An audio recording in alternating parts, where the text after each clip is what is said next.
Hello दोस्तों, स्वागत है आप सभी का मेरे चैनल पे। दोस्तों आज मैं आपको बताने जा रहा हूँ कि किस तरीके से मीशो में हम अपने कैटलॉग को अपलोड करते हैं। यदि आप मीशो में सेलर बनना चाह रहे हैं या ऑलरेडी आप सेलर बन चुके हैं और आप ये नहीं समझ पा रहे हैं कि हम कैटलॉग को किस तरीके से सेलर पैनल पे अपलोड करें, तो आशा करता हूँ ये मेरे बताए हुए इसे आपको बिल्कुल समझ में आएगा। मैं खुद ही यहाँ पे अपलोड करके आपको स्टेप बाय स्टेप आपको समझाने की कोशिश करूँगा। तो बिना देरी किए हुए हम चलते हैं मीशो के सेलर पैनल पे। तो जैसे कि दोस्तों यहाँ पे बताना चाहूँगा कि ऑलरेडी मैं यहाँ पे सेलर पैनल ओपन कर रखा हूँ। अभी मैं थोड़ी देर पहले ये प्रोसेस कर रहा था, बट ये बीच में कुछ टेक्निकल इशू की वजह से वो बंद हो गया। तो मैं स्टार्टिंग से आपको बताता हूँ। सबसे पहला प्रोसेस होता है हमारा, ऐड प्रोडक्ट में जाते हैं हम। तो यहाँ पे हमें क्या करना होता है, कैटेगरी मेंशन करनी होती है। तो जैसा कि यहाँ पे मैं मैट अपलोड कर रहा हूँ, तो पूजा मैट्स इन होम किचन, यहाँ पे ये सेलेक्ट करेंगे तो ये कैटेगरी आ जाएगी। आपका जो भी प्रोडक्ट होगा आप यहाँ पे मेंशन करेंगे तो इजीली यहाँ पे हो जाएगा।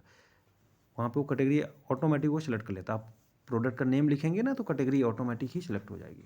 इसके बाद यहाँ पे देखिए अपलोड का ऑप्शन है। इसी तरह अपलोड का ऑप्शन आ रहा था, यहाँ से मैंने ये प्रोडक्ट अपलोड कर दिया। इसके बाद प्रोडक्ट का नेम मेंशन करना होता है। पूजा आसन मैट सेट ऑफ 1 यहाँ पे मेंशन कर दिया। साथ ही साथ यहाँ पे साइज़ भी मेंशन कर दिया है। ये स्क्वायर साइज़ में है 23x23 में, तो यहाँ पे मेंशन कर दिया। इसके बाद प्रोडक्ट डिस्क्रिप्शन, यहाँ पे क्या होता है कि प्रोडक्ट की ऑल डिटेल्स हमें यहाँ पे मेंशन करनी, सारी डिटेल्स हमें मेंशन करनी चाहिए। आपका प्रोडक्ट किस मटेरियल का है, क्या साइज़ है, क्या वेट है, कितने क्वांटिटी आप दे रहे हैं, ये सारी चीज़ें मेंशन हो चाहिए, सो दैट कस्टमर को समझने में आसान रहे। इसके बाद फिर हम करते हैं नेक्स्ट में जाते हैं।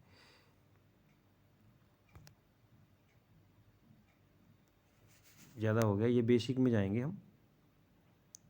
नेक्स्ट में जाएंगे तो यहाँ पे वेट होता है, डायमेंशन होता है, मटेरियल होता है, नेट क्वांटिटी, ये सारी डिटेल्स यहाँ पे हैं। साइज़ क्या होता है ये देखिए, सारी चीज़ें हैं। फिर इसके बाद प्राइस होता है, मीशो प्राइस। मीशो प्राइस में आप कौन सा प्राइस दे रहे हैं वो लिखना होता है।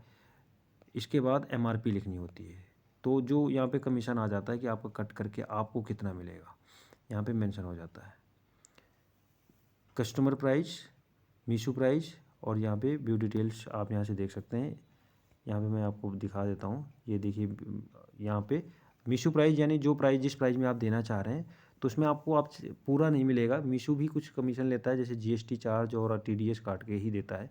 तो यहाँ पे मैं 100 लिखा हूँ तो मुझे सेटलमेंट के बाद 74 मिलेगा, और कस्टमर से ये अलग से चार्ज भी करेंगे। इसके बाद नेक्स्ट स्टेप में है, यहाँ पे हम सिटी ऑफ ओरिजिन लिखते हैं, इंडिया जो भी है। यहाँ पे पैकेट डिटेल्स होती हैं, जिस एड्रेस से ऑर्डर ये कस्टमर को डिलीवर होगा, लॉजिस्टिक आएगा और वहाँ से ले जाएगा, वो एड्रेस यानी आपको सेलर का एड्रेस होता है। फिर इसके बाद नेक्स्ट करते हैं। नेक्स्ट में जाते हैं, यहाँ पे स्टाइल कोड आप इसे छोड़ सकते हैं, कोई ज़रूरी नहीं है। और प्रिंट और पैटर्न ये आप लिख सकते हैं, तो 3D प्रिंट है। और फीचर यहाँ पे लिख देंगे, फीचर क्या है, एंटी स्लिप है, कैसा फीचर है, वाटर ऑब्जॉर्बिंग मशीन है, तो जैसे एंटी स्लिप कर देता हूँ। शेप कैसा है, तो शेप स्क्वायर है इसका। ब्रांड क्या है, तो ब्रांड कुछ नहीं है, तो यहाँ पे ब्रांड वाला पोर्शन हम छोड़ देंगे और इसके बाद नेक्स्ट कर देंगे। दोस्तों जैसे हमने add product, basic details, additional details, ये सारी फिल हो चुकी हैं। अब यहाँ पे इन्वेंट्री में हम क्या करते हैं, हम कितने प्रोडक्ट हमारे पास अवेलेबल हैं वो हम मेंशन करते हैं।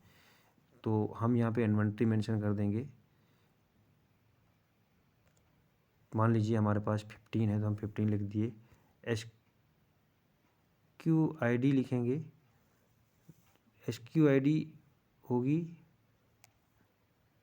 तो यहाँ पे मैंने पहले एक अपलोड कर रखा है, इसलिए आ रहा है कि मैट पूजा। इसके बाद रेड कलर है तो रेड कलर और साइज।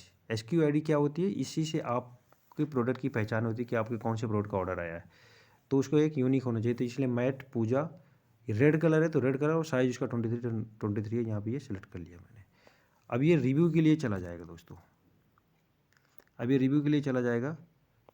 रिव्यू मतलब हमें खुद रिव्यू कर लेना, एक बार चेक कर लेना कि हम सब सारी चीज़ें सही मेंशन किया है, क्वांटिटी सही, कुछ गलत तो नहीं है। यहाँ पे प्राइस देखो 100 किया आपने, MRP 150, साइज़, सारी चीज़ें मेंशन कर दिया। अगर कुछ भी गलत हुआ तो यहाँ पे एडिट करने का ऑप्शन भी आता है, यहाँ से आप एडिट भी कर सकते हैं। यहाँ पे आपका एड्रेस होगा, पैकर डिटेल्स, सारी चीज़ें सही हैं। अब हम कर देंगे सबमिट कैटलॉग। इस तरीके से ये कैटलॉग हमारा सबमिट हो। अब देखो यहाँ पे लिख के आ रहा है QC status, QC in progress, यानी क्वालिटी चेक। ये मीशो की टीम जो होती है वो क्वालिटी चेक करेगी कि ये प्रोडक्ट, और इसके बाद वो अगर वो फेल होगा तो फेल हो जाएगा। जैसे एक क्वालिटी चेक में देखिए यहाँ पे ये मेरा प्रोडक्ट है, ये क्वालिटी चेक में फेल हो गया है, और यहीं पे देख लीजिए ये जो है पास हुआ है। तो इसी तरीके लिख के आ जाएगा यहाँ पे कि पास है कि फेल है। अभी ये प्रोग्रेस में, तो इसमें ज़्यादा समय नहीं लगता है, सेम डे में ही हो जाता है। ठीक है दोस्तों, तो आशा करता हूँ दोस्तों ये आपको समझ में आया होगा। इसके बाद इसमें आप कमेंट करिएगा अगर कुछ आपको और ऐसे कोई वीडियो जानकारी चाहिए कि कैसे प्रोडक्ट को हम अपलोड करते हैं और अन्य प्लेसों, मार्केट प्लेसों में कैसे करते हैं, या किस तरीके से हम मीशो में सेलर अकाउंट बनाना चाहेंगे, जीएसटी ज़रूरी है नहीं है, विदाउट जीएसटी हम मीशो में किस तरीके से सेल कर सकते हैं। अगर इस तरह की कुछ भी आपकी क्वेरी हो तो बिल्कुल मैं कोशिश करूँगा कि मैं आप लोगों को बताने की कोशिश करूँ। थैंक यू सो मच, धन्यवाद।